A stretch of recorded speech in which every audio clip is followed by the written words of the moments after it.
During the peak years of his career, there were few performers around who could measure up to Burt Reynolds. Complete with his iconic mustache and instantly recognizable voice, Reynolds was a tough guy who became a legend in entertainment. Shows like Gunsmoke and Hawk were instrumental in him becoming a popular face in Hollywood.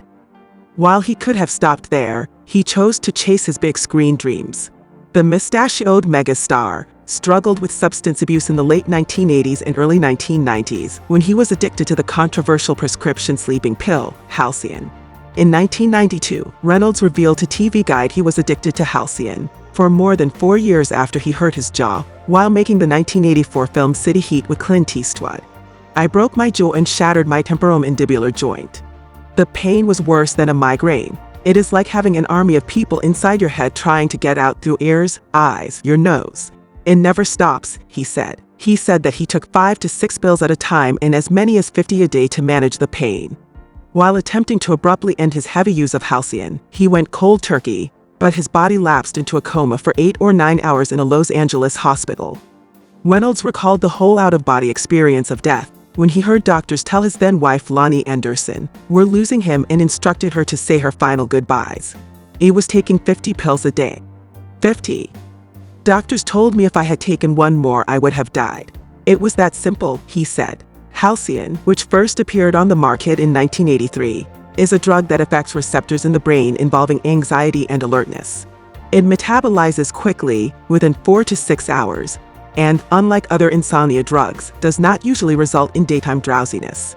At the time, Halcion was the most widely used sleep medication and among the most controversial drugs in use and was banned in some countries. Though he experienced a near-fatal incident, Reynolds said he did not consider entering rehab at the time because it was very important to me not to be portrayed as a drug addict. After the coma experience, his addiction to the pain medication ended, according to his memoir. "After about 8 or 9 hours, I regained consciousness. I never took another Halcion," he wrote. However, that was not the end of Reynolds' battle with addiction. He underwent back surgery years later in May 2009, which led to his prescription pill dependency, according to his manager.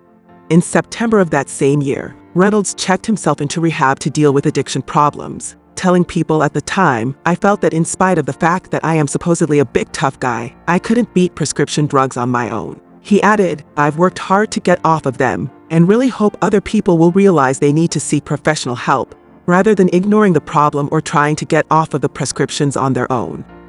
Reynolds completed a month-long stint at the Hanley Center in Florida. When Burt decided on his own that he needed to seek some help from his addiction to prescription pain medicine, he arrived at Hanley Center in his own car, accompanied by a family member, and checked himself in, said Susan Needland, the chairman of the board of the Burt Reynolds Institute of Film and Theater. "A lot of high-profile people don't seek medical attention or choose not to go into rehab for fear of stories linked to tall tales, like what came out about Burt. He was very brave to go through with detox and treatment," Needland told the People. After fighting addiction, Burt Reynolds' health struggles continued. He had a back problem. Months after his back surgery, he underwent a quintuple bypass surgery in February 2010, which his manager later told People in March 2018 was the reason behind his perfect health. Sadly, Reynolds passed away back in September 2018. He lived into his 80s, and he left behind an incredible legacy that any performer would love to have. What do you actor Burt Reynolds for? How do you handle prescription addiction? Leave your comment in the comment section. We would be happy to sample your thoughts and give this video a like. Subscribe to our channel for more captivating stories.